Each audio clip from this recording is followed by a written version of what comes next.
de ser constante. Sorry, te falta rango, nene. Mucho caliente, puto, siéntete. I was born with the crime flow, mucho picante. Put up to the club with the party pack on me. Girl, I got what you need, get it if you want it. Ain't nobody fucking with me, baby, let's be honest. Been picante for a while, I don't see me cooling off. Ball in the jets, now I sleep in the...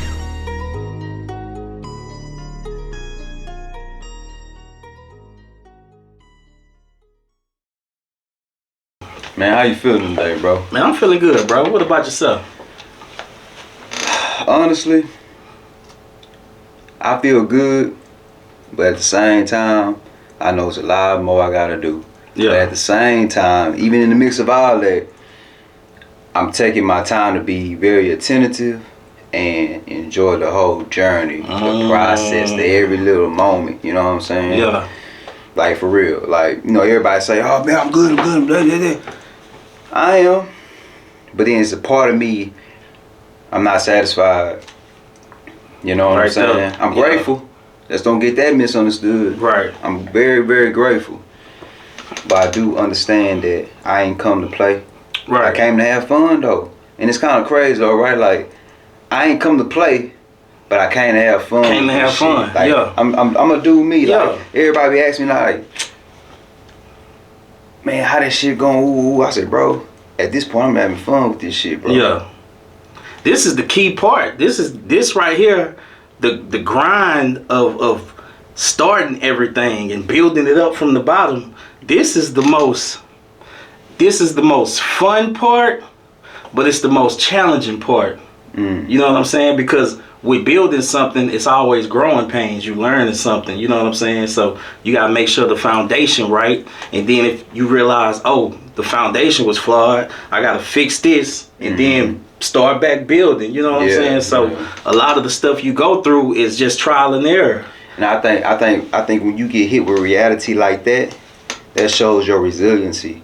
You know what I'm saying? That shows like, all right, no matter what happened to me, I'm still finna get up and go at it again. Oh, yeah. You know what I'm saying? Because Oh, it's like anything you do, man. If you think that you're gonna jump into something and it's gonna be smooth sailing, no problem, no confrontation, no static, no resistance of any kind, you tripping. You tripping. I know a lot of people, we want to live in a perfect world where everything is peachy cream and no stress, but that's not the real world. That's not reality. You know what I'm saying? Reality is, it's gonna be a struggle. You gonna have some challenges. It's gonna be some tough days. It's gonna be some tough times where it's like, man, I might need to quit. I think it gotta be struggle. Now that you say that shit, I think it gotta be struggle because that's gonna separate. That's like putting levels to it. You know what I'm saying? Like, you got the people that, let's say you got people that do podcasting, right? You got the ones that do it, and hypothetically speaking, they don't have no problems, no issues, no this, that, the other. It all came easy. They was on some free shit type, whatever, right? Boom. They get put in this category. Right. But then you got that other category that's above that, the people that actually been through shit, but somehow they're still here. No matter what they had to do to get there, they're still here. Right. So now they're at a different tier. You understand what I'm saying? They know more, so now they can do more. You know what I'm saying? Or they've been through more, so now they found their own little niche. You know what I'm saying? They do things their way. You know what I'm saying? Makes them unique. You know what I'm saying? So I think that's you gotta have that, bro. But, ain't nothing worth having if you don't, like, that's the character building days. I think Les Brown said it the best when he was like, you don't have challenges, you have character building days, because your character is gonna be tested. You know what I'm saying? And so even no matter what you go through, it's checking your character, because your character is like who you are and how you handle yourself when you're around or you in challenges or whatever. That's your whole demeanor. You know what I'm saying? So when you go through something, it's checking your character. Like, okay, what you gonna do? You finna barbecue or you gonna mildew? You gonna fall and just stay down, or you gonna get back up? Sink or swim. Sink or swim. There it is. Sink or swim. And I can swim. Yeah. And if I can't swim, I'm gonna find a life jacket around this mug and do what I gotta do. You know what I'm saying? Because it ain't no sinking for real. Hey man, look, what's up, what's good, what's happening with you, man? It's your player partner, God Not Kill, man. And this is Backstreet Conversations. Today I got a special guest with me. And if y'all thought what y'all just seen was the goddamn interview, how the shit just gonna jump off and go, it ain't. The show just now starting, but if you tuned in, man, I'm glad that you here. Do something for me, please. Like, comment, subscribe to the YouTube channel, man. If you haven't already noticed, man, I drop a lot of nice hot shit, you know what I'm saying? And ain't gonna do nothing but keep getting better. But today, I got somebody special with me, and when you throw the word special around, it kind of becomes, what's the word I'm looking for? Cliche. Cliche, that's it, bro. Cliche, man. I got the one and only DT. One half of Chop It Up podcast. Okay, cool. Yeah. Definitely. And the reason why I say the word special is cliche because he really is special, and I'm gonna tell you why. He's the reason why I'm doing podcasts today. I don't think I ever told him this, but I'm telling y'all, I did a interview show with him a few years ago. You know what I'm saying? If you know me, you know I do music, right? And man, I got so many positive reviews from it. And then when I went back and looked at it myself, I was like, damn, I kind of like doing this shit. You know what I'm saying? Like, I'm pretty good at it. Answering the questions, you know what I'm saying? Going back and forth, dialogue was all good. And I said, man, you know what? I think I can do this shit, bro. So I want to let you know, bro, I appreciate you, man. Wow, man. You are the reason why I even started this shit. You understand what I'm saying? And I'm a big advocate of telling people how I feel about them, giving people their flowers and the respect that they do. You understand what I'm saying? So you are the reason why I even started by doing a podcast. Man, that's I didn't know that. You just hit me with something right there. I'm gonna lean back now. Look, you know what I'm saying? That's wow, man, that's dope. I appreciate that. Yeah, just that for real. So I say all that to say this, right? You really never know who you influence. You never know who you touch. You know what I'm saying? In the smallest of little ways, whether they acknowledge you for it or they don't. You understand what I'm saying? So I mean, y'all can always use it out there as a word of wisdom as well. Whatever you doing, if it's true to your heart, keep doing that, man, because if it's not going to be you, you may be the person to spark somebody. You understand what I'm saying? So again, brother, I appreciate you. Thank you for being here, man. I want to get in right into it today, right? The first thing I want to talk to you about is the podcasting game. Okay. You know what I'm saying? Like, how long you been doing it, and what got you into it? That's a good question. First of all, let me jump on what you said prior to that, because that means a lot, bro. That really means a lot, because I have been doing this a while, and I've been connected with a lot of people, some in high places, some in low places, and you were the first person to actually give me my roses on that level. Yeah. You know what I'm saying? So that's special. And you just said it's a special guest, it's a special moment. Yeah. Right? So I appreciate you for even saying that, because like you said, a lot of people will see it and learn from you but never acknowledge you, or never just say, hey, this is where I got this from. They kind of hold that to themselves and keep it in the back of their head like, yeah, I learned from him, but I ain't got to tell him. You know what I'm saying? So the fact that you even said that shows your caliber. Yeah. You know what I'm saying? And what type of person you are. So I definitely appreciate that. And I love what you got going here. And I appreciate you for reaching out to me and inviting me. Yeah, man. And like he said at first, y'all like, subscribe, share, do whatever you can to support this man, because he doing some big things, and he's got to a level to where I see the potential, and it's just finna be to the roof. You know what I'm saying? And beyond. So definitely congratulations. Thank you, man. First of all, I appreciate y'all do what the man said, man. Because this is congratulations in order, because like you said, the transition, because you know I used to rap. I don't say used to, because I think I'm gonna get back in that bag. Yeah. But being a rapper, you get so caught up in the zone of rapping, right? Music, because it's a lot that comes with rapping. Exactly. Writing your lyrics, studio time, making sure you available for features, performance, promoting your stuff, marketing your stuff. So you get the whole aspect of that level, because it's the same entertainment industry, but it's just a different window. You know what I'm saying? So as you're a rapper, you're used to that lifestyle. Exactly. when you step into the podcast lifestyle, it's totally different. Because now you're not in the forefront. Being a rapper, you're in the forefront. But now you have to basically humble yourself and say, I want to bring people on to ask them questions. You know, instead of me being the one asked all the questions all the time. Now I want to ask people questions and get their psyche and see where they are and how they did what they did. It's an humbling experience because you learn some things from people. And you self-check yourself when you realize, oh man, I could have did that. That makes sense. I did that wrong by just talking to people. You know what I'm saying? So it's definitely a different atmosphere, but it's a learning experience. But to answer your question, because I could be long-winded. But you say you want to answer the question? I think I actually started doing radio with Texas 101 Jams. That was, I'm gonna say maybe, man, I don't want to misquote. Let's see, 2000. Been a minute. It's been a minute. Maybe I'm gonna say 2018. It might have been 2018. Yeah, for sure it was 2018 where I started like doing the radio. Because if you know Texas 101 Jam, shout out to Go Getter, who gave me my first platform as my own show.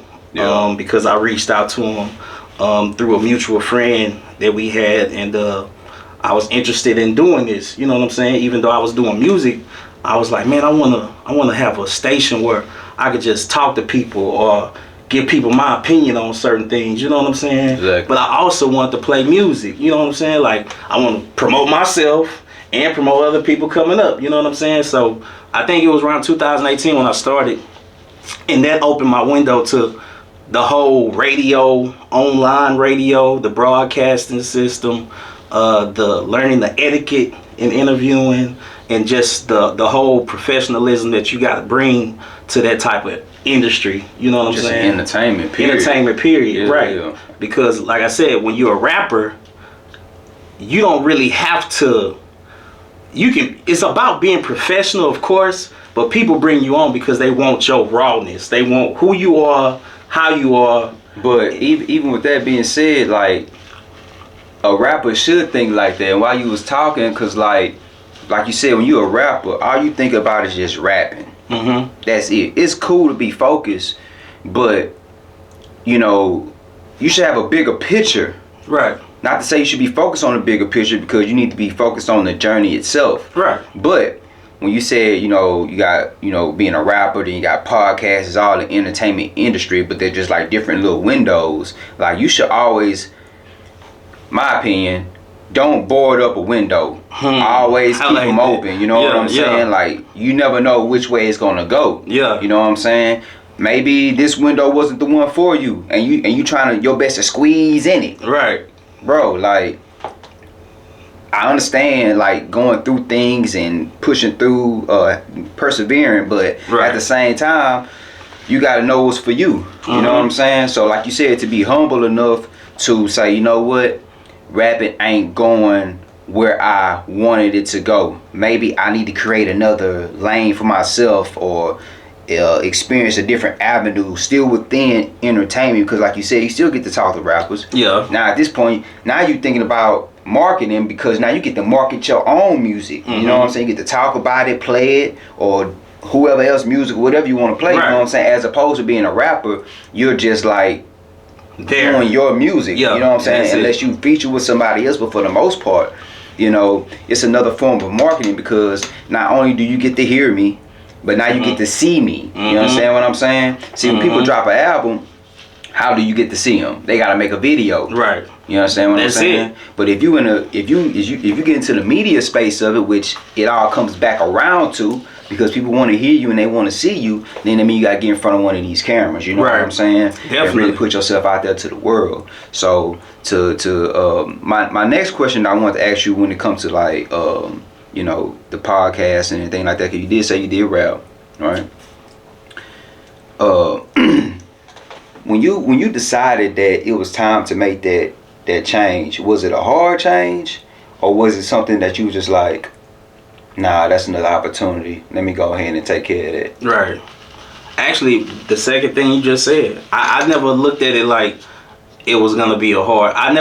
It never came to me as a hard change, because I just looked at it like another opportunity. You know what I'm saying? And like you said, I didn't board up the windows. I actually peeped in them and seen which, okay, I like what's going on in this window. I'm gonna jump up in there too. Yeah, you know what I'm saying? Because it was like, since I'm already in this industry and this industry is a part of me and it ain't going nowhere, what else can I do to maximize my exposure and other people that I rock with? You know what I'm saying? What other lane can I create for myself and others? You know what I'm saying? So it was a no-brainer for me. So it was like, okay, podcast.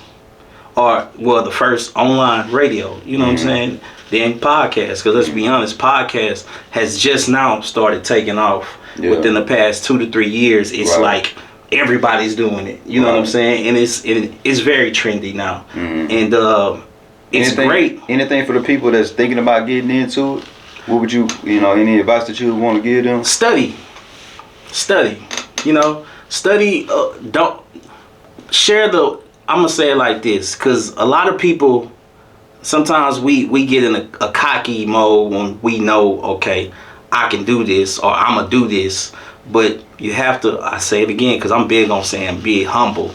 You have to be humble enough to look at other podcast shows, whether they big mainstream podcast shows or low stream podcast shows. You can learn something from everybody. Okay. You know what I'm saying? Because this window, just because you hear about Earn Your Leisure or $1 Million Worth of Game, or you know what I'm saying, all these popular podcast shows, there's still some other dope podcast shows. I ran across one the other night. You know what I'm saying? I ran across one the other night. Like my brother Donnie Houston has a dope podcast show. You know what I'm saying? And I didn't know who he was until I think I was looking on your page.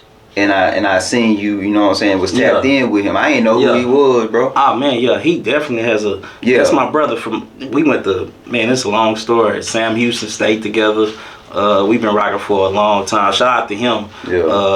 You know, definitely, like, it's a lot of other podcast shows out here besides the one. But you don't. And if you were from Houston, you can hear about him. You know what I'm saying? Yeah. But you ain't from Houston, you wouldn't know about his podcast show. And it's a lot. It's like that everywhere. You know what I'm saying? So I definitely looked at it like an opportunity to just jump into something and give my people another platform. Well, let me ask you this then: what makes a good podcast show? I mean, I know it's all probably about perspective. You know what I'm saying? To your liking, but from your perspective, since you here, you know what I'm saying, this is our conversation.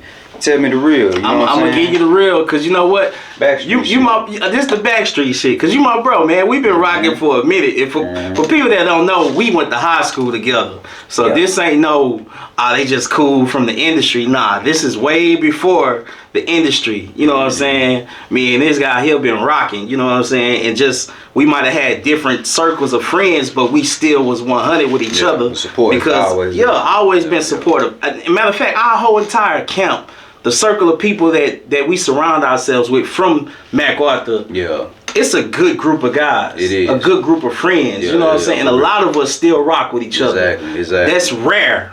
First of all. Extremely rare. But man, I'm gonna say this, because with the Chop It Up show, we got the 4 core essentials, right? And if anybody watching this interested in podcast show, you definitely want to have your core essentials. And that's like in business too. It's like your center message, what you want to build your show or your business or your brand off of, right? So ours was the 4 E's: entertain, engage, educate, and she gonna be mad at me for forgetting that last one.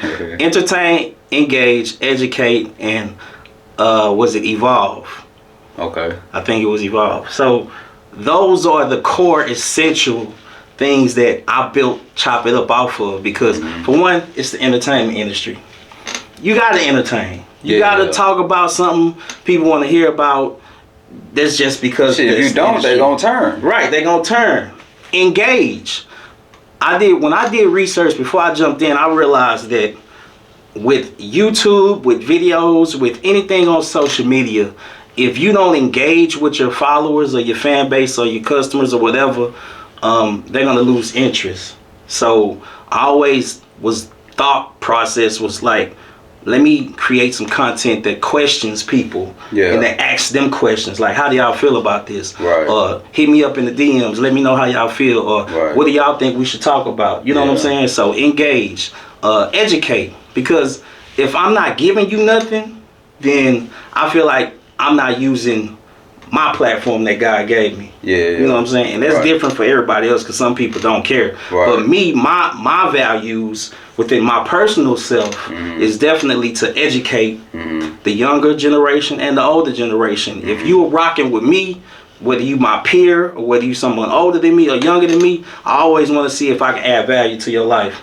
by some kind of form of education. Because knowledge is the key. You know what I'm saying? And evolve, because at the end of the day, we all want to evolve into something bigger. You know what I'm saying? So that's kind of the core essentials I chop it up on. And I would suggest, if anybody's interested in getting into this game, they think like that. Like, why you want to do it? What is your purpose? And define the meaning behind your show. You know what I'm saying? Now, see, I got 3. Mine is similar to yours. It's educate. I probably got more. I'm gonna run through them. Educate, entertain. This ain't no particular order. And I guess it just be 3. But I want to say 4 because I want to use the other word. But the last 2 are one and the same. So you got educate, entertain. Then you have motivate / inspire. You know what I'm saying? So for my show, bro, you know what I'm saying, like, you gonna get entertained, you gonna learn something for sure. Definitely. And the more shows I put, I'm telling you, bro, because I'm a very versatile person. There's a lot to me. I'm deep. So it's a lot of shit that you gonna learn from me that you probably didn't expect to learn from me.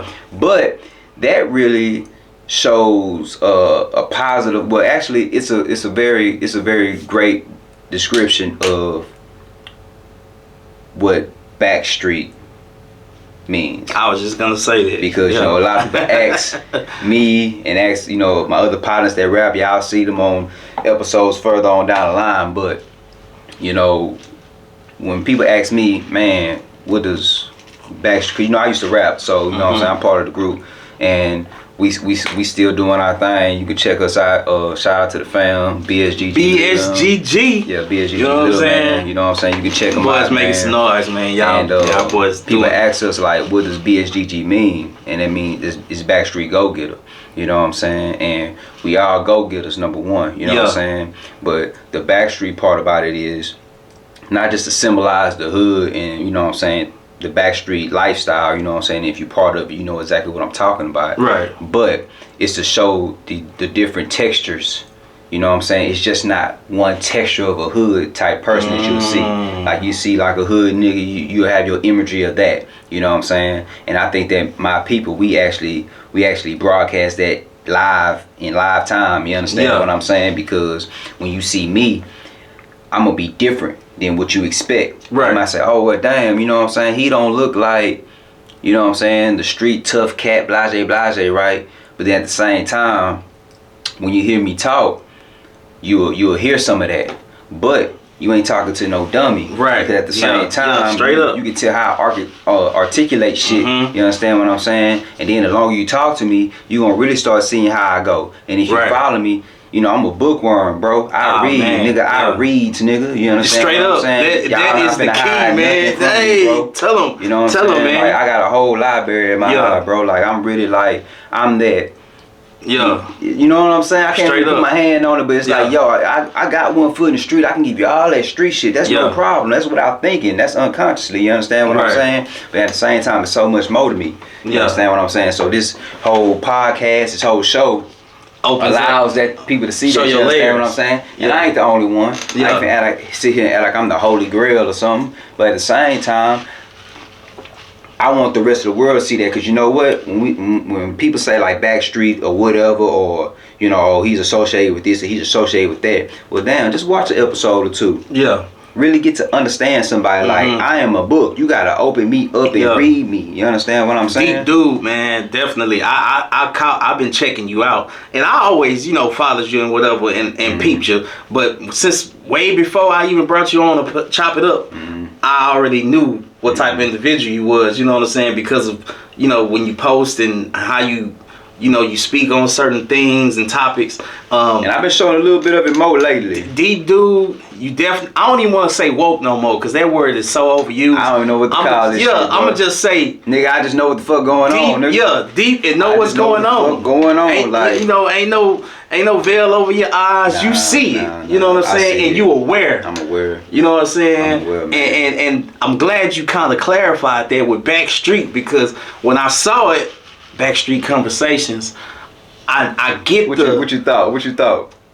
I get the aspect of, okay, because everybody know what backstreet mean. Like, oh, you on the back street. Oh, you going the back end. You ain't going the front way. You going through the back end. You know what I'm saying? Or on you some having hood those shit. On some hood shit. You having those hood conversations. Yeah, on some hood shit. But I know you. You know what I'm gonna do. You know what I'm saying? You know what I'm gonna do. They don't know, but you know what I'm gonna do. So I knew. I was like, okay, I'm glad he finally got it. Yeah. But this ain't what they think it is. Nah, you know what I'm saying? And no. already you've showed them that this ain't what they think it is, because you haven't had one of those type of episodes yet. I have not. Know what I'm saying? See, I'm glad you noticed that shit. That's how I know you paying attention, bro. Because I ain't really get ratchet on this shit. You ain't did that yet. Because it's coming. It's coming. You gonna get it. You know what I'm saying? It's in the fine print. You just ain't read it. But, you know, man, bro, it's just like being an open book, man. You know what I'm saying? And honestly, though, real nigga shit, this shit been therapeutic to me.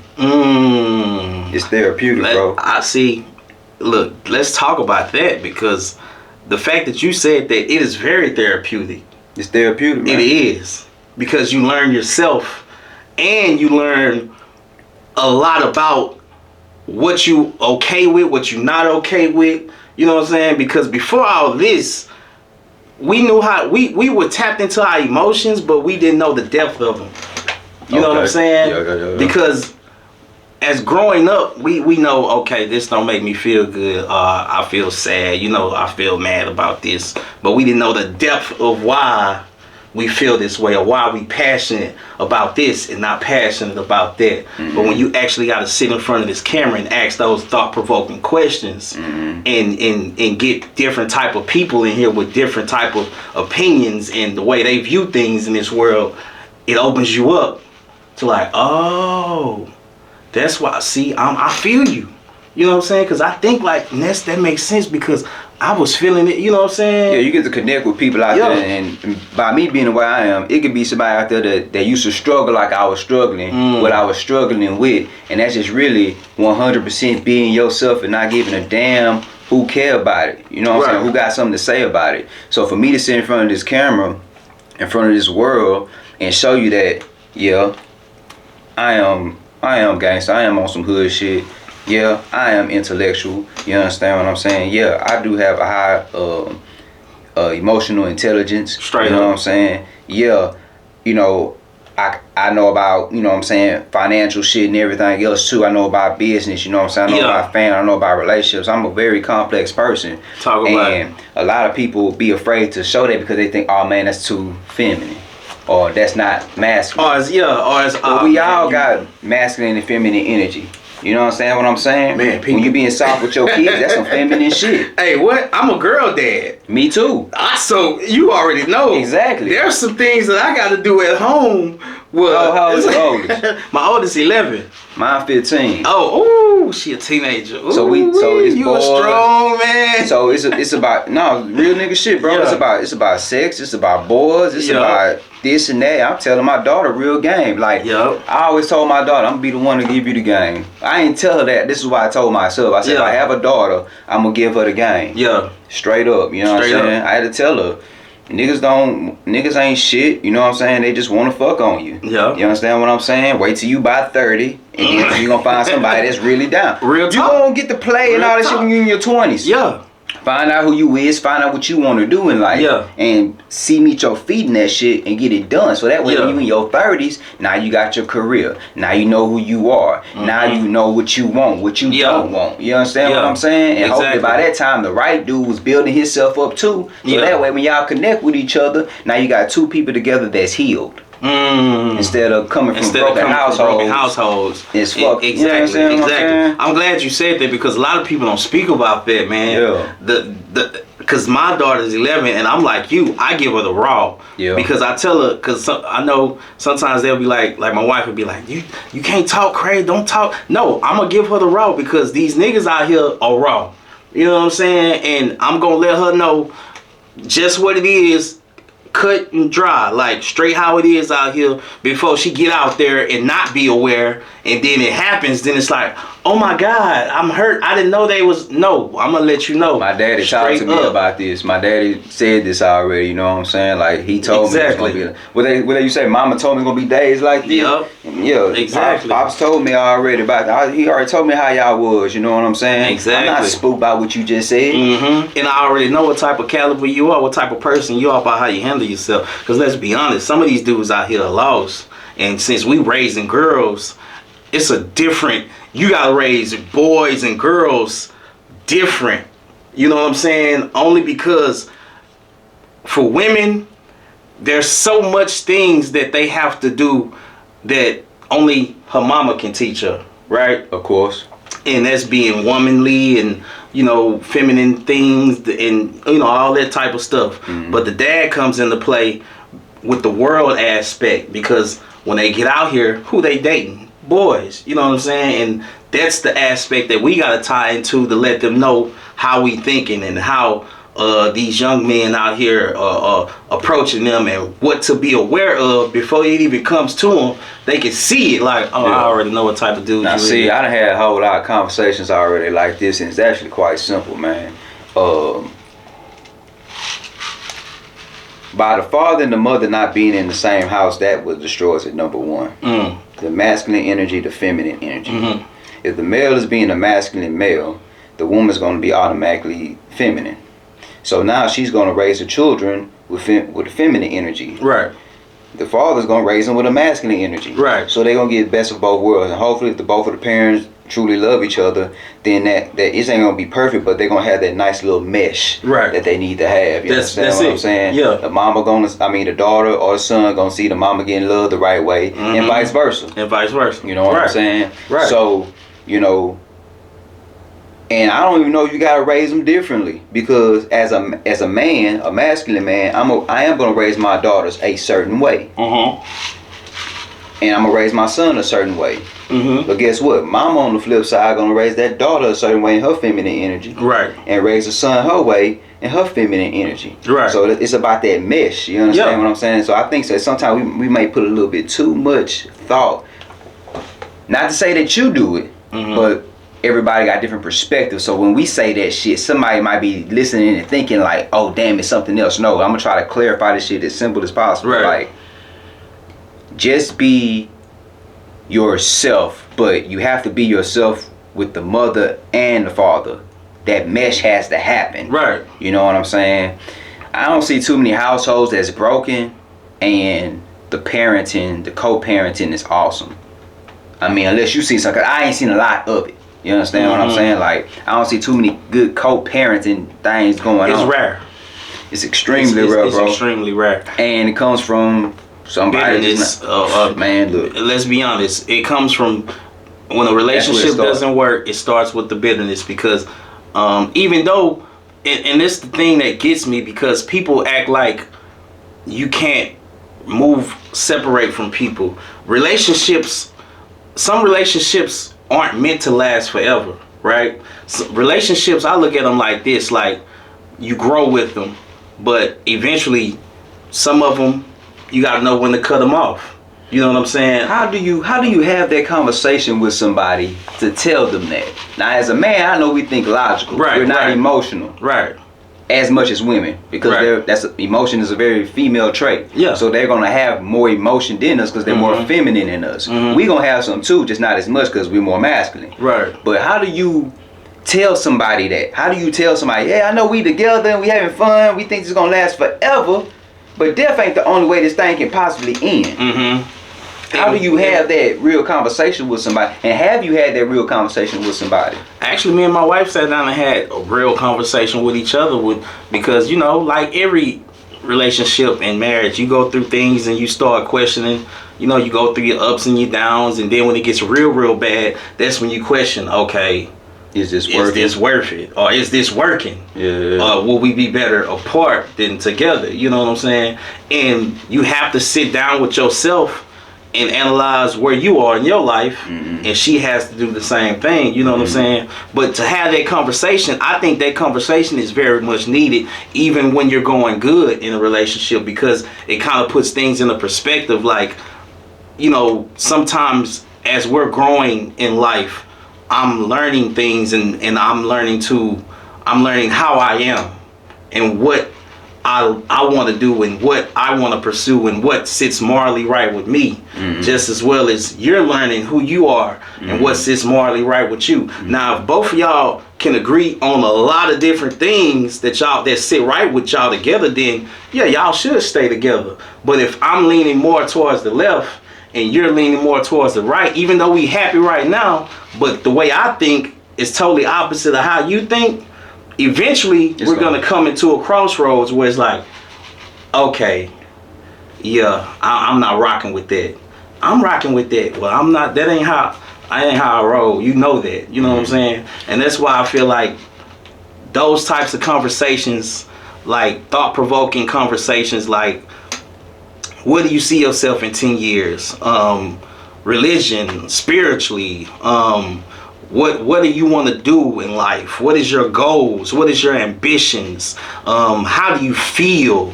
You know what I'm saying? Like, what makes you feel angry? What makes you hurt? What makes you sad? What's the worst thing that could happen to you? What's the best thing that could happen in your life? You know what I'm saying? What inspires you? What motivates you? Like, we don't really have these type of conversations because when we first get with someone, it's infatuation. They fine. We lusting. Yeah. Oh man, she's so fine, and we kicking it. Yeah. But we don't realize we only kicking it with her, and we in tune with each other because we both attracted to each other. So attraction is number one. Because if I'm not attracted to you, even though everybody, oh man, it's more deeper than looks. Yes, it is, but instantly we're attracted to people. Exactly. I mean, as a man, you know, my eyes is the first thing that I see. And women too. Yeah, them women too. Yeah. So it's like instantly attraction draws us to someone. Then once we get over the attraction and the lust and the just in awe of that person, now we're checking for them mentally. Yeah. You know what I'm saying? Yeah, we doing it now because we're older and we know better, but I was younger. Ain't nobody teach me shit, you understand what I'm saying? So I was on some shit like,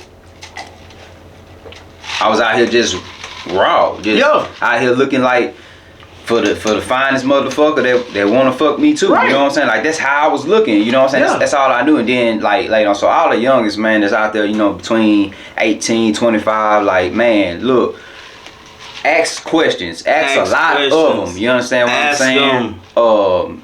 Even if you don't know yourself, if you can't answer your own questions, then maybe you don't need to be fucking with nobody. I'm just gonna say this shit. You know what I'm saying? Like, nah.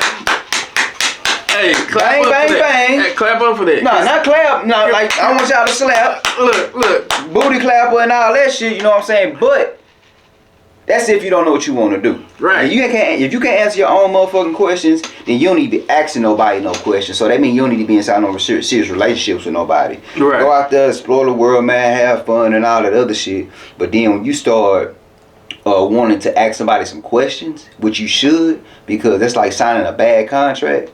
Or signing the contract and not reading it. Same thing with a relationship. I wouldn't do that, man. What's gonna happen is your ass gonna fuck around and you're gonna have children that you not ready for. You're gonna mess around and be dealing with the wrong person, wasting your time that you do not get back. And you look, and the fact you said that, I'm gonna say something because I tell people this all the time. Especially, the most valuable thing in life is time. Why? Because you can't get it back. Like this right here, we can't never get these hours back. So if I'm sharing this time with you, I always search for the value in it. You know what I'm saying? Yeah. And I don't want to waste time, which is why I cut a lot of people off, because I'm not finna waste time. But that's the most valuable thing in life. You can make money. Yeah. You can lose money. You can make it back. You know what I'm saying? You can't make time.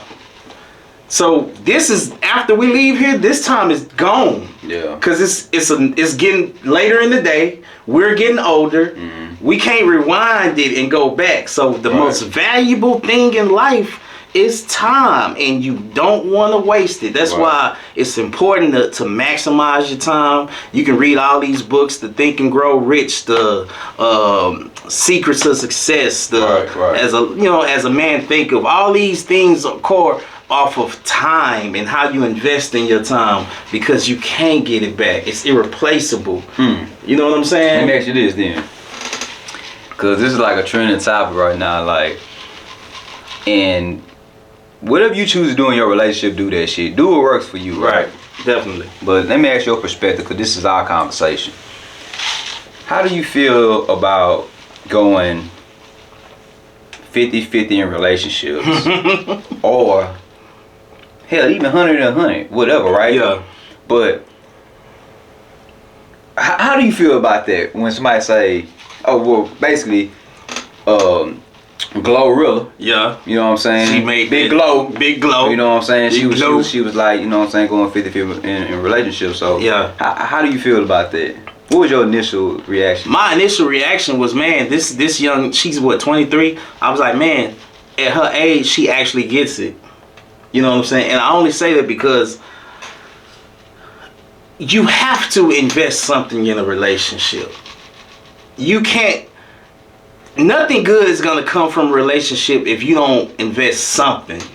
You got to invest something. You know what I'm saying? Now, it doesn't necessarily mean you have to invest money. It could be time. It could be, you know, whatever it is, you got to bring something to the table in a relationship. You know what I'm saying? So the idea of 50-50, I get it, because we could go deep. It could be on, okay, well, who paying the bills, who doing this, or who, you know what I'm saying? I ain't even gonna go that deep unless you want to. I mean, we can always do a part 2, or we can jump into it. I mean, shit, you tell me. The idea of 50-50 is definitely needed, because you don't, as men, we're always taught to be the providers. We're always taught to be the ones who take care of the woman. You know what I'm saying? We're always taught to be the security, you know what I'm saying? The man who just gonna get it done if it needs to be done in the household, right? And women are taught to be the nurturers. They're taught to be the caretakers. They're taught to give the love. But we as men gotta understand their role, and they gotta understand ours. And that doesn't mean we don't give love. We need to give love too. You know what I'm saying? So it all coincides with each other. That's why I agree. Like, you definitely got to be 50-50. Some people be like, nah, it gets to be 100-100. However you want to categorize it, it don't matter. It's all the same. Right. But you have to invest something in a relationship, or it won't grow. You know what I'm saying? In that 50-50 logic, yes, women should look into relationships like, I'm gonna invest in this man if he's worthy of it. You know what I'm saying? You know what I want to know, bro? I want to know this shit, right? Because I understand, and I can tell when people start talking, I can tell how knowledgeable they are about certain things just based off their conversation, right? Because if you ask somebody, okay, well, if I'm the man, right, and I'm supposed to do all these things, right, then tell me exactly what you're supposed to do. You understand what I'm saying? And I know this is a conversation I'm gonna have again and again, especially with some more female guests that I have coming on, right? Like, what is it for a woman to do? And I'm gonna tell you some of the things that I hear. Oh, I'll take care of the house. Okay, then what that consists of then? Oh, I'll cook. Oh, okay, so we got cooking, right? Oh, I'll clean. Okay, so we got cleaning. Okay, cool. I can even break them down, you know what I'm saying? Because now we talking about washing dishes, we talking about washing clothes. It's levels to it, right? We talking about cleaning this whole house. We talking about cleaning after the kids, teaching them how to clean, so that way it makes your job a little bit easier. And then you hear them about, oh, what you gonna chip in because you want him to pay all the bills. Okay, if I pay all the bills, then What are you buying? Hey, I'm gonna tell you like this: if I gotta buy all the cleaning shit in the house, and I gotta pay all the bills in the house, and I gotta pay for whenever we go outside the house, and I gotta do, and you hear niggas be talking, oh yeah, I pay for everything. Let me tell you, I told this to my daughter: if a man ever try to pay for all that shit like that, you may find a man and say, oh, I just want to take care of you. But man, keep that shit 100, bro. Because if you doing all that shit, then I mean you better do what the fuck I say do. Yep. It comes with some control. Some control. It comes with some ultimatums. Yes. And it's control. It is. Why the house ain't clean? You ain't been doing nothing all day. I pay for everything. Yeah, she ain't got to worry about shit. I buy the cleaning shit. Yeah. I buy this house. I buy everything that comes whenever I need something from you, it ain't no question. It needs to get done. I don't need to come home to no dirty house. Yeah. Kids don't need to be, you know what I'm saying? Everything need to be straight. And my dinner needs to be ready. Hot. Plate made.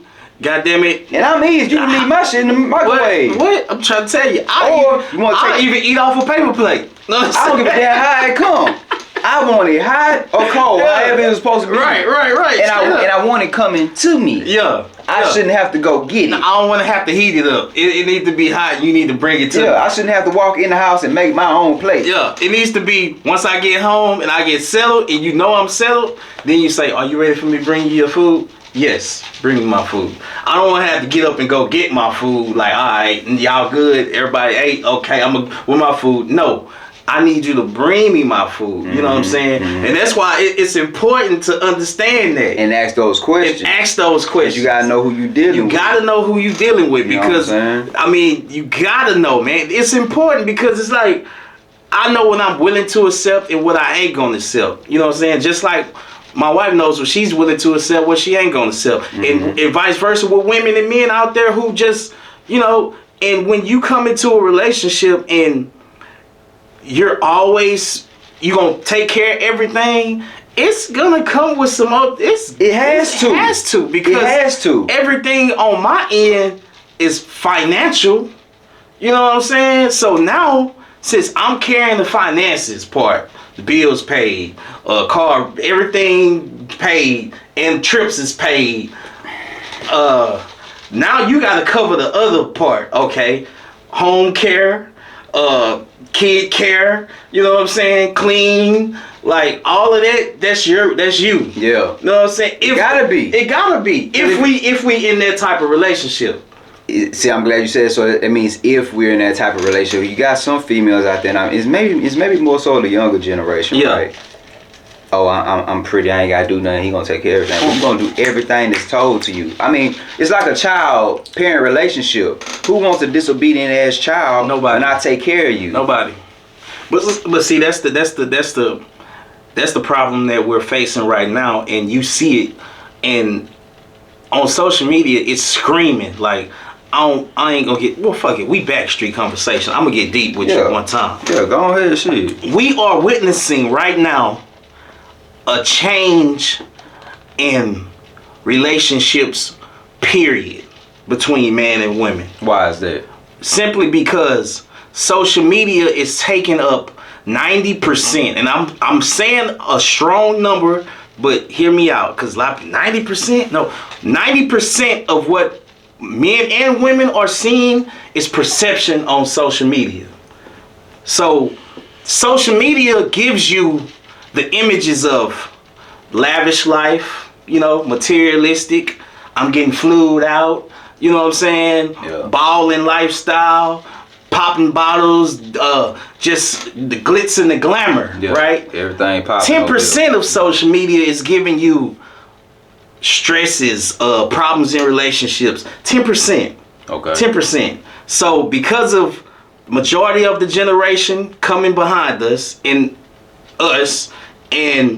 they're witnessing all of this glitz and glamour, and they don't even realize that they're so far away from reality now that when they get in these situations, when the shit hits the fan, it's like, I didn't know it would be like this, or he got me messed up. Well, no, mama, look, you got into a relationship based off of the glitz and glamour. He took you on a trip. You don't know this man from Adam and Eve down the street, but he had money. You met him in the club. He took you to Cancun. He took you to Tulum. He took you to whatever. You don't know him personally. Y'all getting to know each other. Nobody's dating no more. Everybody's like, oh girl, he gonna take me out. He gonna buy me a bag. Yeah, but I think that's the regular. That's the regular. You know what I'm saying? Yeah. So when you actually get involved, or you end up accidentally getting pregnant, now I gotta deal with this man, or I gotta deal with this woman that I really don't have a personal attachment to. I'm just infatuated with her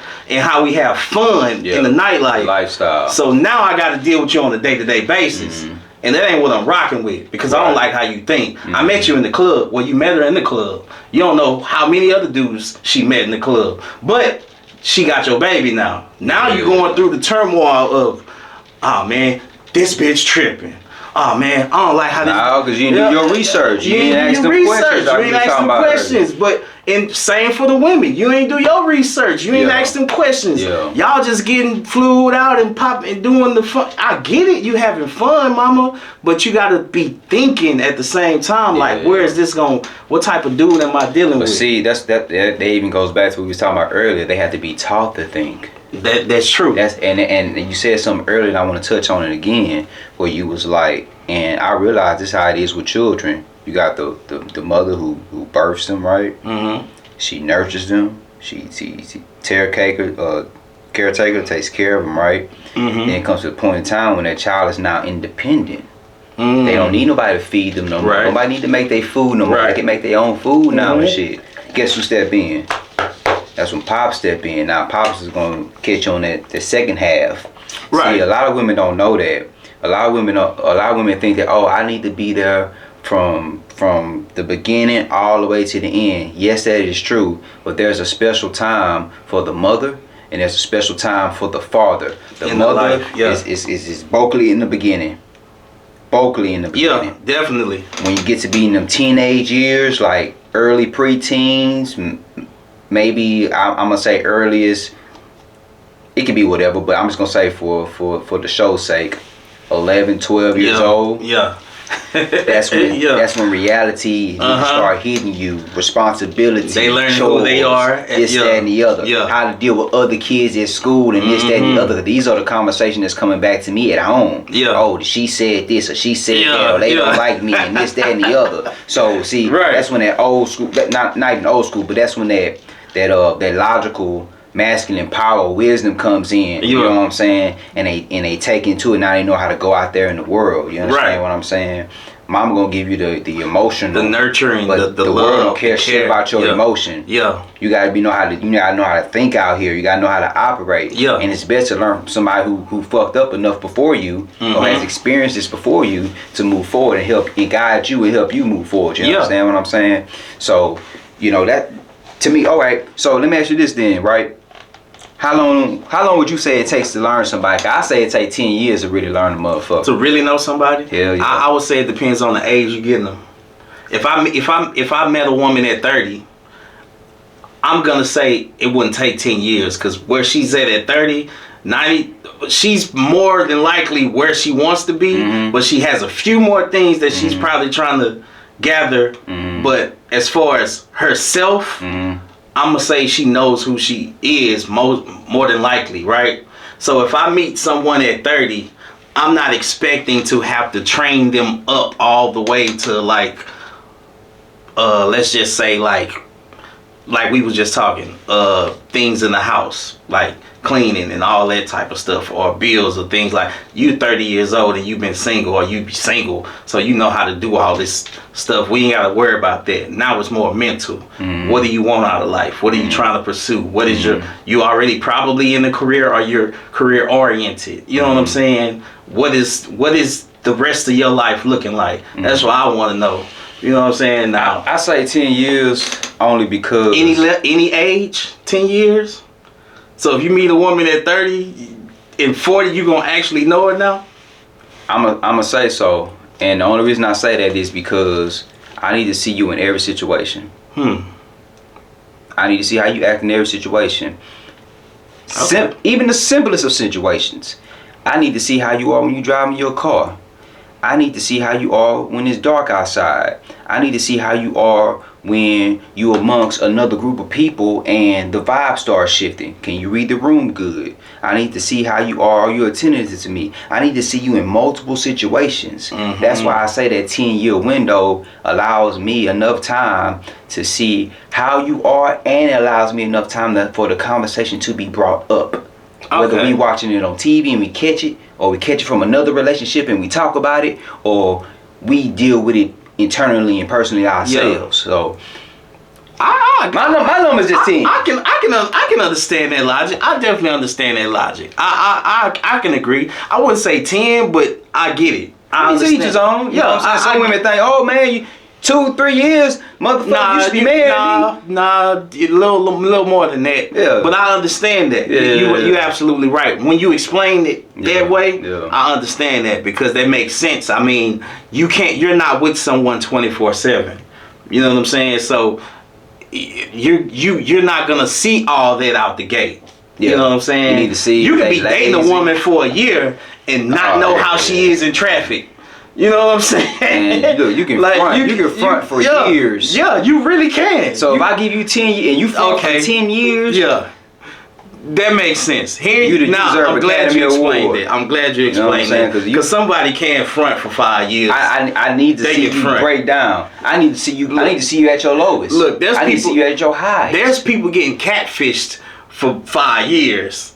They ain't never. These people dating online. Now tap a little 5 on that. How long? Somebody got to see somebody. Yeah. You right. Now that you say 10 years go by and we ain't seen each other.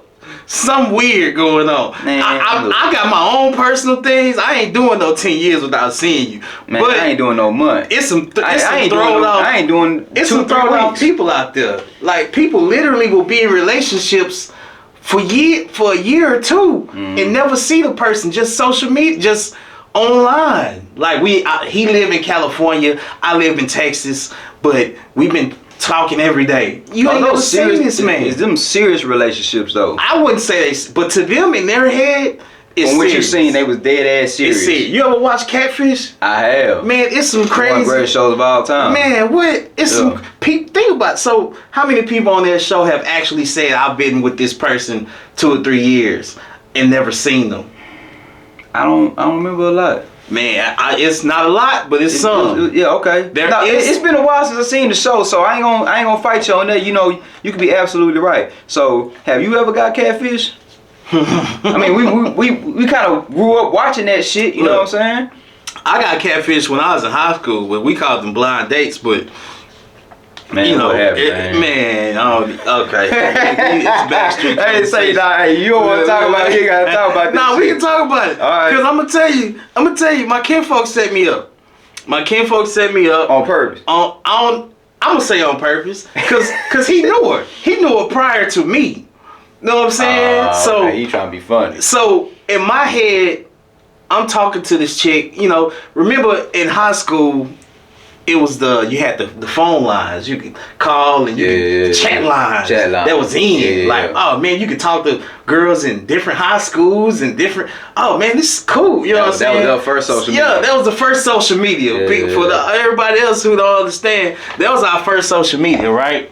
So, with that being said, my kinfolk, he had a friend and she was cool with him or whatever, and he introduced me to her on the chat line. He like, yeah, this is my homegirl, and he know what type of women I like, which is why I say he set me up. But I'm talking to her and I'm asking her, I'm teen, you know what I'm saying? So I'm as a teenager, you ask some abrupt questions because we're not caring about how you feel. So many words because man, you gotta give us some example, bro. Okay, give me one. So you got a big booty.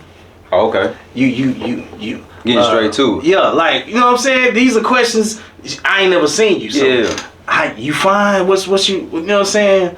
You got a big booty. Oh yeah. You got send me a picture.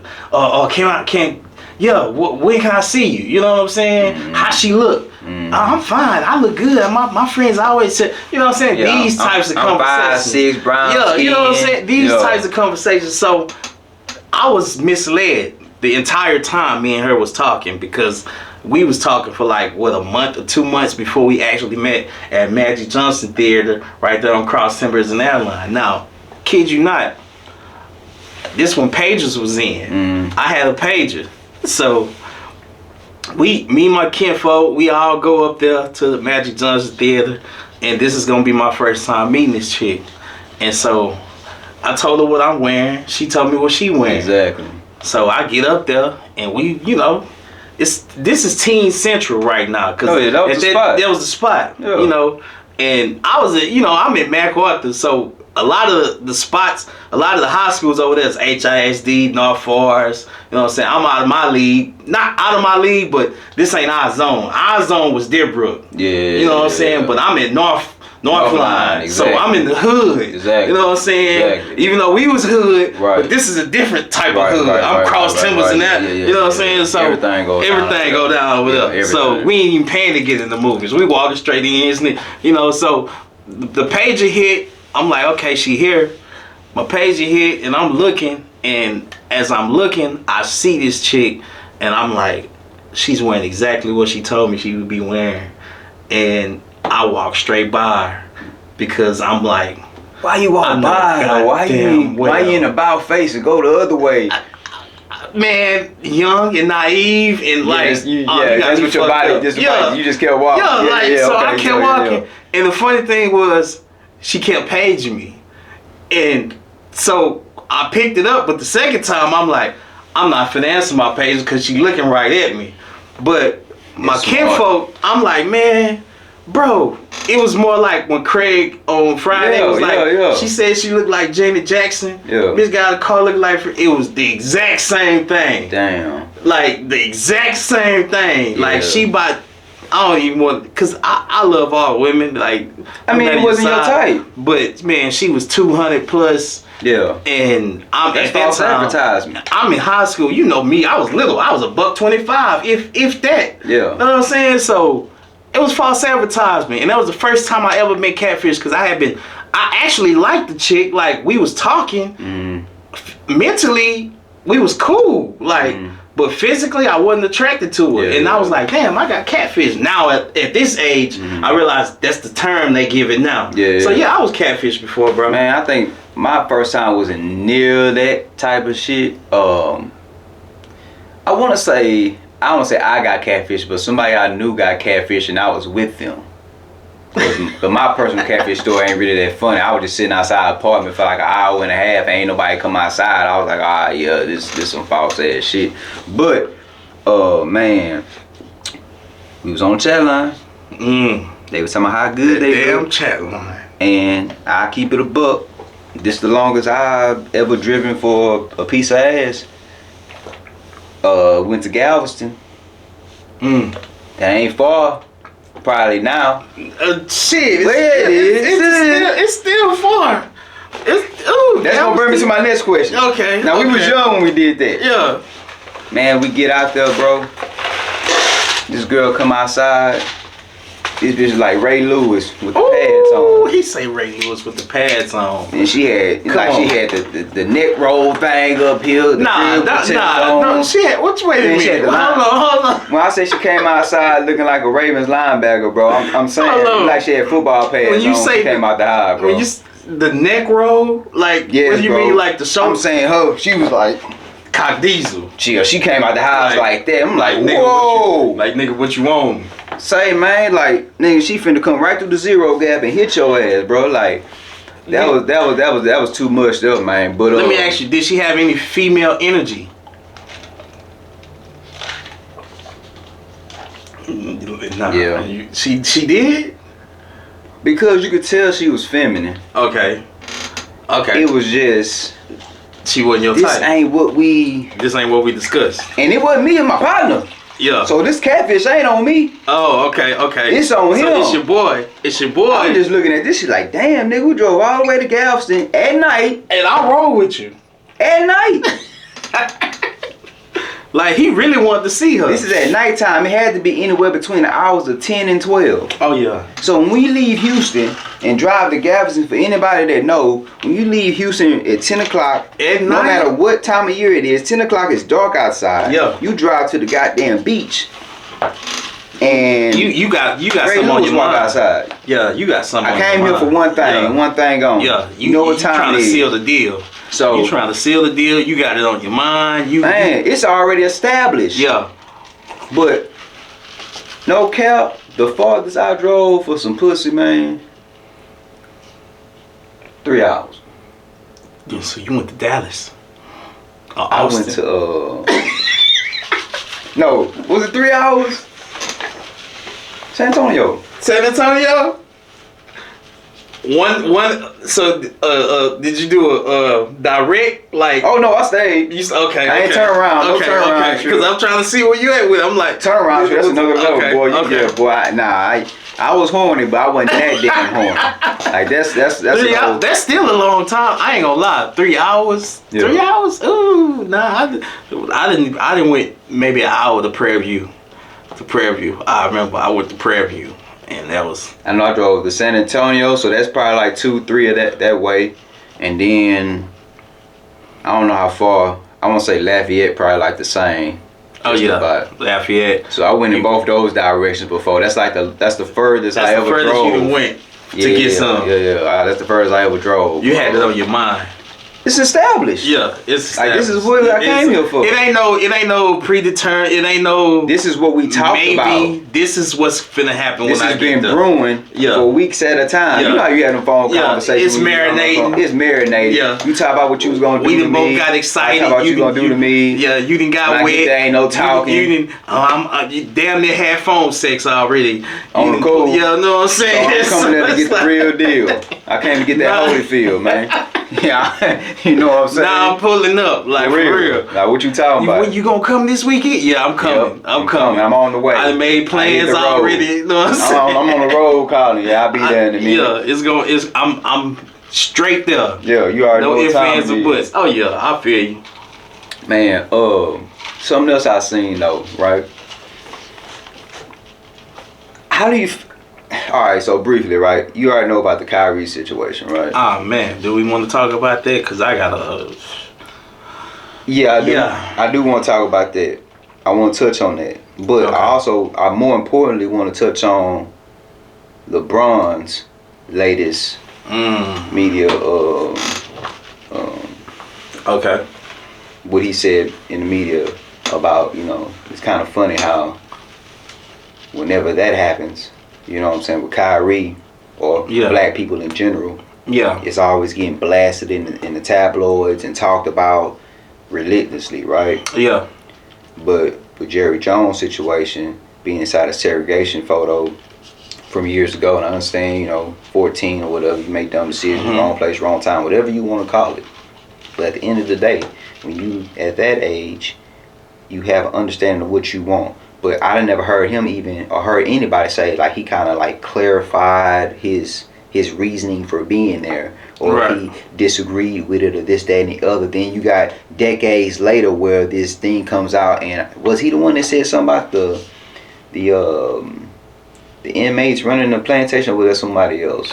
No, that was Jerry Jones. So for him to say that, right? That was Jerry Jones. Tying it back to segregation photos when you was 14 years old. My mind ain't really changed. And he also was on the any player that doesn't stand for the national anthem will not play on my team. This Jerry Jones. Yes, and I'm glad you mentioned this. I'm gonna cut down on this one because I really feel like I said earlier, there's a lot going on right now. Specifically, we are in crucial times right now as black people. And I say that because we are seeing some influential people. We are seeing some prominent athletes, influencers, celebrities. We're seeing them put on the stake and being ridiculed for a lot of different things. Some of it not even, it's just showing you where we stand with them, right? With LeBron and with this Jerry Jones situation, I think LeBron is realizing, first of all, I'm going to say this. When LeBron came out and spoke against Kyrie, and everything he said against Kyrie was totally wrong. Exactly. I feel like Kyrie never did anything wrong. Kyrie never put up a video and said, this is what, he just shared a post. He basically took the post and reposted it. That's all he did. That's all he did. He didn't say nothing. He didn't put a link. He just posted something. And he has been ridiculed and his character's been assassinated. This man has damn near lost his job. That's how you know when he's right. And that's how, exactly. And so, LeBron, I was very disappointed in LeBron, but I wasn't surprised. I wasn't surprised only because I understand where LeBron is. I understand where Shaq is. I understand what Stephen Smith is. I understand what Charles Barkley is. They getting paid, you know, by these people. They control their paycheck. It's like you going into work and you telling your boss man, hey man, you fucking up. That was wrong what you did to that man. You know what I'm saying? So I understand to that level, but I'm going to say this. The Muhammad Ali's, the Joe Browns, we don't have those athletes no more. You know what I'm saying? We don't have those athletes who are willing to risk it all for the righteous of their people. We don't have those athletes who are willing to stand up in the front of the limelight and say, hey, y'all got us all fucked up and I stand with my people on this because y'all been doing A through Z. We don't have that no more. I wish we did, but we don't. I get it to a certain extent. Mm-hmm. People got to pay their bills because that's what they get you with. You got to pay your bills. You got money now. They're paying you. So there's certain things they pay you not to say, and certain things they pay you how to act and how to speak. But LeBron is realizing, and Stephen A. Smith too, because they all backpedaling now. They're realizing the power of us. When LeBron said what he said with Kyrie, he walked away and he got hit with the backlash. LeBron did. What they say? People would, hey man, how can you speak against? Because let's not get it twisted. Kyrie has caused an uproar within everybody, right? Mm-hmm. So you got Farrakhan, you got I love it. You got Farrakhan, you got Brother Ben X, you got brother Rizza Islam. Man, bro, hey, you got my son General. That's my boy. He's speaking on some things. You know, you got a lot of these different people who's speaking up for Kyrie on certain levels, and they have a lot of followers, a lot of dominant and militant followers. And so LeBron got hit with that backlash when people started saying you wrong. So he felt the wrath. Okay. And since he felt the wrath, he was like, damn, you know what? Let me analyze this shit, because I was just speaking what I had. I was saying what I had to say and what was safe for me to say. Now let me think about what's really going on. Now that he's thought about what's really going on and he sees what's really going on and he's feeling the wrath of his people who are saying, hey man, you wrong. You shouldn't speak up against your brother like that because he ain't do nothing wrong. He just made a post. He ain't say nothing. You know what I'm saying? So he getting all that. Now he like, damn, you know what? I was tripping. Okay, the Jerry Jones situation pops up. And he don't get no kind of questions. So now he's in his head now like, okay, my people was right. This is how they doing us.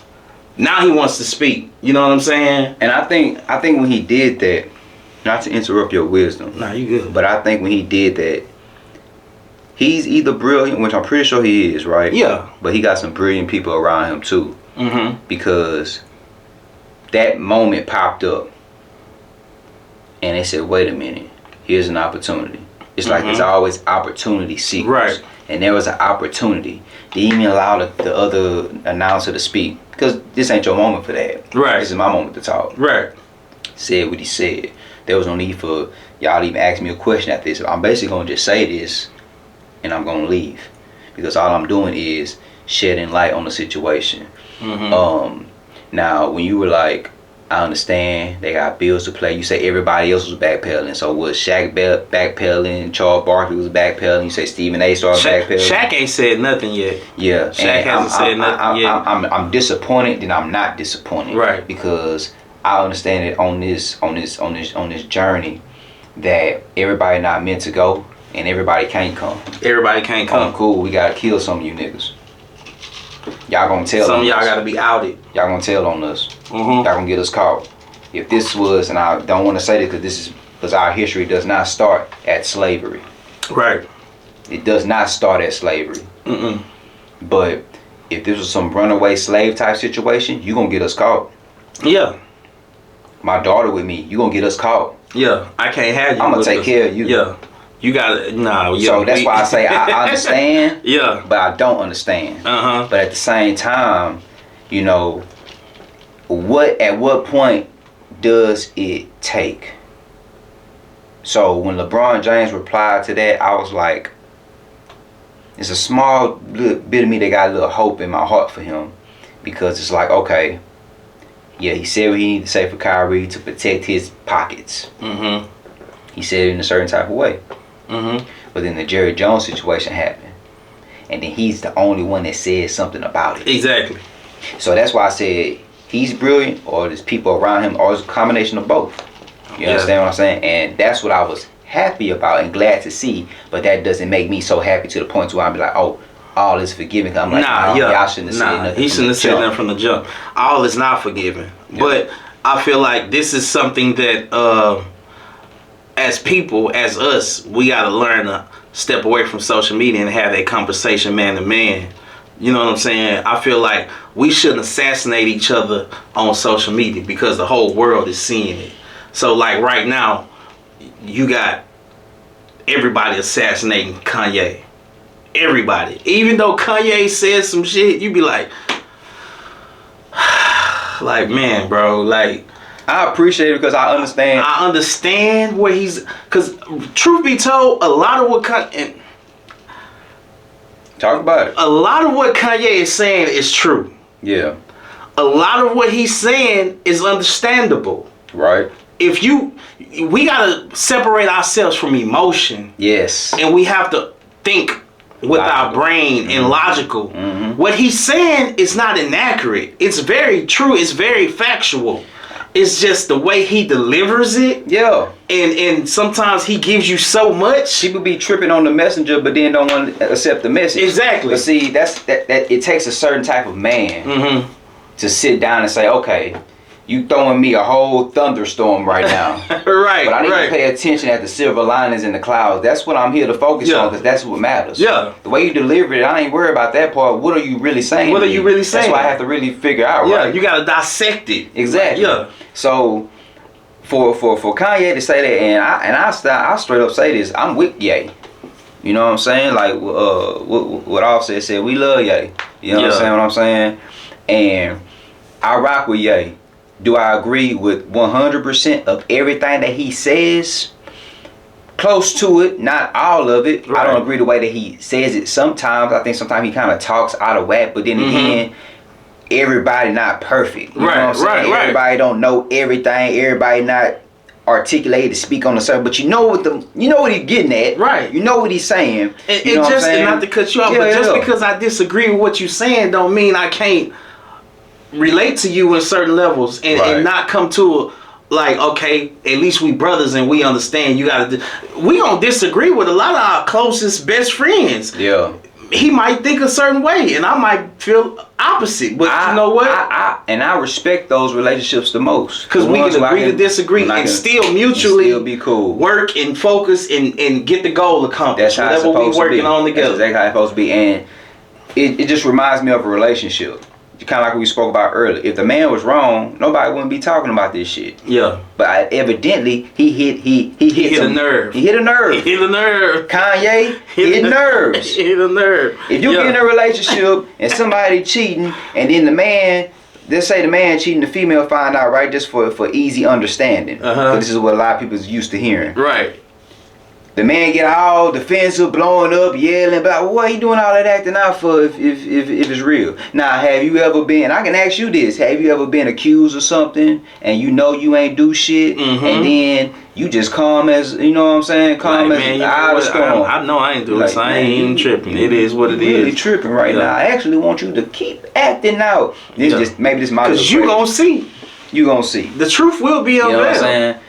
So that to me that lets me know that if they acting out like that, if they canceling deals and pulling this and pulling that, then he must be right. And that's another thing. What they are showing us is that they don't value us. They only value us to a certain extent. As long as we're doing what they say. Rightfully so. Because why? We don't value ourselves. We don't. You took the words right out of my mouth. Because if truth be told, if we valued ourselves, we would be doing our own things with our own fine.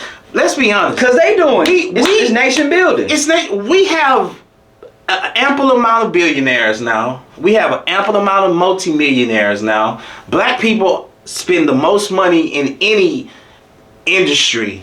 You know what I'm saying? Black Friday just passed and we still probably top numbers. Even with everything going on and people saying don't go spend money, you think how many of us still went and spent money? Let's be honest, because we're not aware and we're not even conscious enough to realize what's important right now. Mm-hmm. We're like I said earlier, it's the facade of social media. Yeah. And unfortunately, a lot of us are lost. I hope we get found one day, but I don't think it's gonna happen like that. You know what I'm saying? It's gonna take a long time for us to realize how valuable we are and what we mean to the world versus what they mean to us. It's gonna take a multitude of things, bro, and I can go all day and forever about it because it takes a bunch of shit.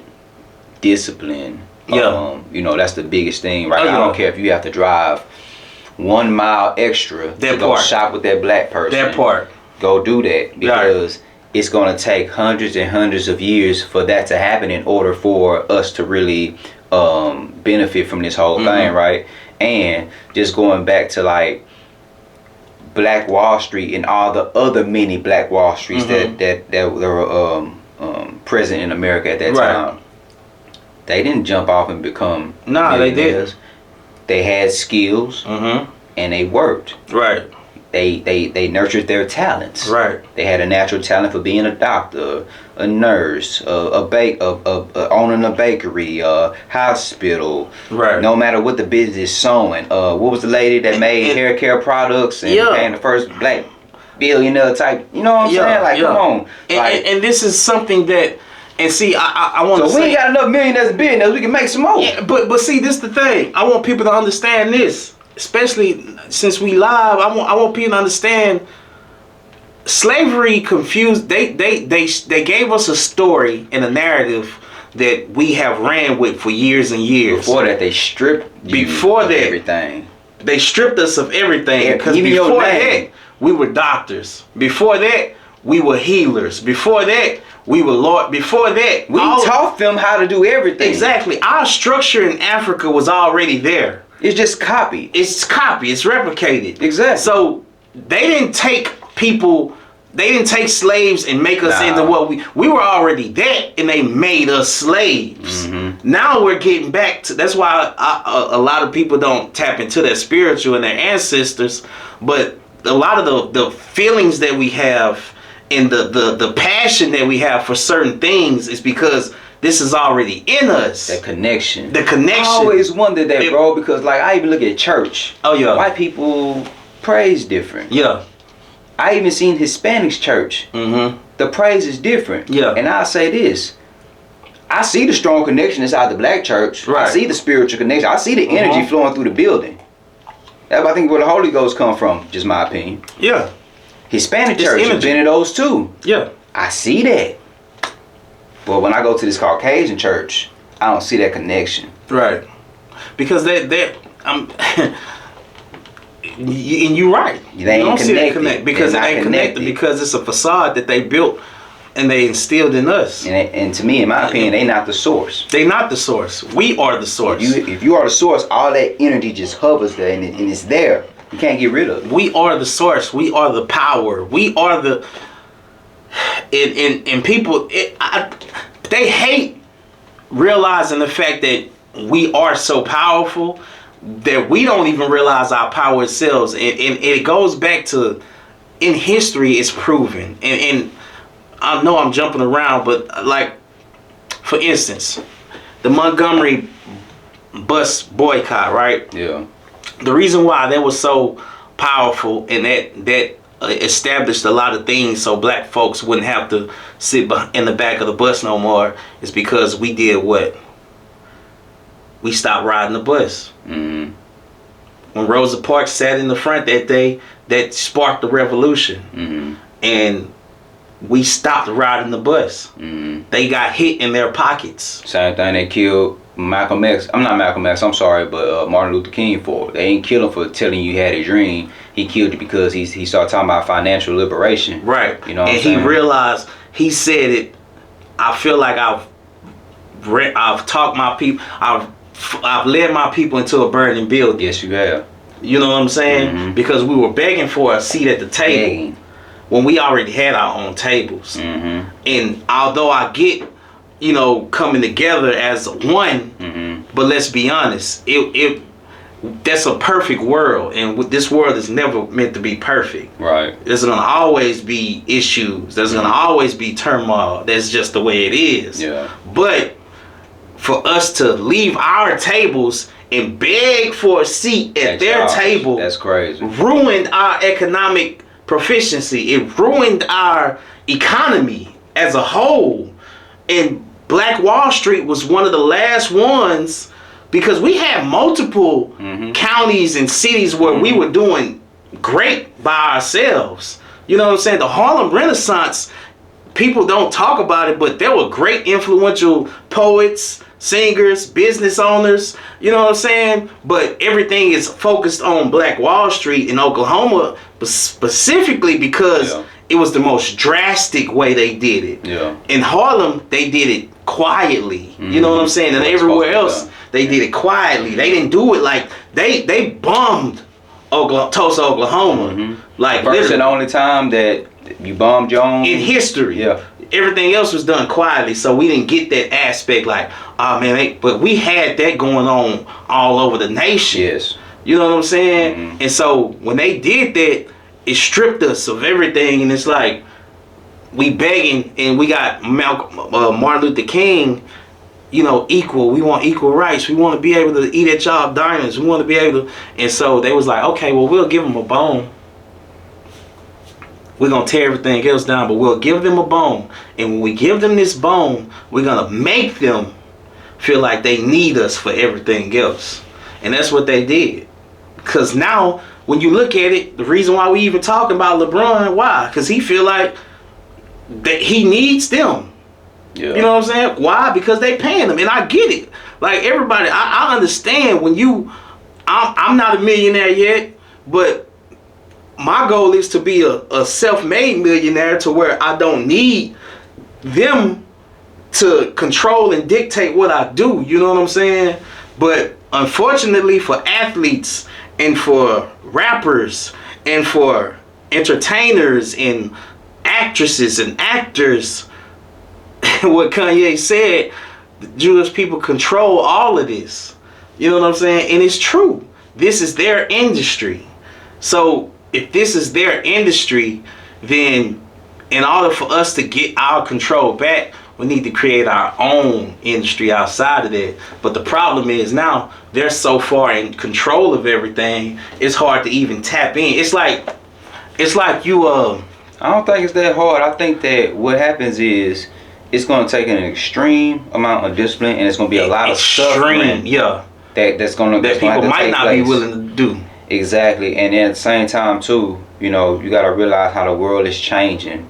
Things are changing because, for one, we're humans, we're going to always evolve, but things are changing too. So that means it's time that when things are changing, we need to be the group that jumps in front of and understand this whole new shift that's coming, so that way we understand it and we don't get left behind, because that's what's going to happen. Yeah. You're going to get fucked around and get left behind. Everybody talking shit about crypto. First off, if you don't know nothing about crypto, don't speak on that shit.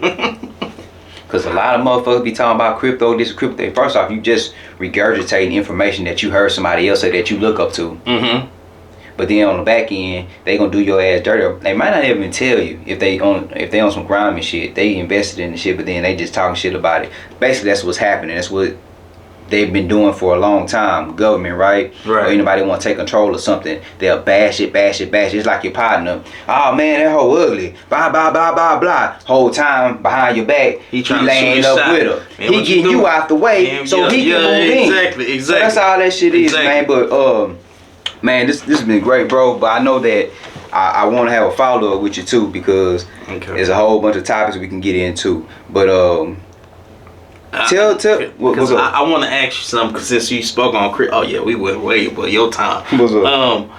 Since you spoke on crypto, and we can make it short, because if people don't pay attention, there's a lot of people dying, billionaires dying out the blue. I think it's 3 of them who so far billionaires off of crypto, like magically dying. One died in his sleep, one drowned, and the other one, I can't remember. It's 3 I know that just died, that made billions of dollars off crypto.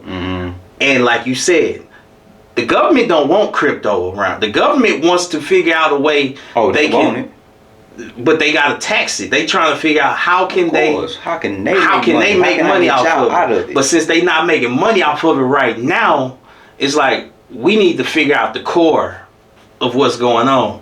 And so 3 billionaires from crypto have just magically died by freak accidents. How do you feel about that? Like, what do you think is going on? It's war. War is just not physical fighting. You know what I'm saying? It's financial too. It's structure. Knock you out, get you out the way. You know what I'm saying? Want to come in, I want to take over. You know. Yeah. If you don't let me in, then I'm gonna force myself in. You know, they want it. They see the value in it. You know what I'm saying? They see the industry changing. Technology is changing all the way. It's going to change. So we're going to get away from the dollar. It's inevitable. The dollar never existed from the beginning of time. It started off with barter system, borrowing this. That is. It went to coins after that, and then came physical money, paper money. Yeah. And then credit cards came in the mix. Now you got the bank shit on your phone. Yeah. So now it's finna be some more shit on your phone. It's gonna be digital. Yeah. You're going to go to this shit. We can't. And I'll give you a tip that fuck it. Bitcoin and Ethereum. I would tell you XRP, but I'm not a financial advisor. You don't take none of my financial advice at all. So I'm talking about I told you to do this and I lost money fucking with you. Hell no. But top 2, man. Bitcoin and Ethereum. And if you can't buy the whole thing, buy partially. They call it dollar cost average.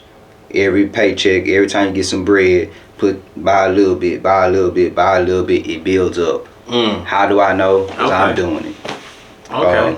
What's one thing that the streets have taught you, man? You know, when I say the streets represent life to me. You know what I'm saying? Life is a long road. So if you could, you know what I'm saying, let us know, like, what's one thing that the streets have taught you along your journey so far? Man, that's a great question, bro. I don't think I ever been asked that question either. One thing that the streets have taught me for life, that's a good question. Cause it's a lot, you know, but like what really, I'ma say being cautious as far as like your surroundings and who you give information to and receive information from, because the mind, you know, like we talking about social media, the perception, the what you bring into your brain, how everything is that comes into us is not always good for us. You know what I'm saying? So the streets taught me how to liquidate and dissect what's of nutrients and what ain't. Okay. From what I'm bringing in mentally. Yeah. You know what I'm saying? Because I could be hanging with a nigga on the street and I could know he a street nigga and he could be trying to give me some game on X, Y, and Z. But me mentally knowing, okay, I'm not taking nothing he's saying because this ain't my lifestyle. And I don't even want to get caught up in this type of shit. You know what I'm saying? I want some more value. I can leave that where it is. I don't have to disrespect him. I can let him do his little venting, but just leave it there. But I can come across somebody who has some substance and trying to give me some game, and I can say, oh, okay, I'm going to take some of this. So the perception of knowing what to get, what to take, and what to leave, I say that's what the streets gave me. Because, you know, from the streets, man, you got your OGs, you got your niggas who gonna be doing what they doing forever. You know what I'm saying? Yeah. And you got just your hustlers, just knowing how to navigate. Cause I've been in that lifestyle. I've been in both. I've been the street nigga who been out there on blocks selling, slanging, you know what I'm saying? I've been the nigga who been in the books. I always caught myself in the middle of everything because I kind of tread the lines finally, which ultimately ended up giving me some time, but I learned the valuable lesson from that. And now at 38, I realized, okay, this is what my purpose was. You know what I'm saying? So everything as far as what to take and what to leave, that's what the streets taught me. Yeah, that's important, man. I couldn't agree more, actually, to have that insight and that understanding of, okay, I know I can take this, or I want to take this, or this is meant to be taken. That's not meant to be taken from this. So yeah, that's definitely powerful, man, and very, very insightful. But yo, it's been Bad Street Conversations, man. Scott and I here. I'm here with the one and only DT C.H.O.S.E.N. You already know what it is, man. Yeah. I'm gonna holler at y'all later. Peace.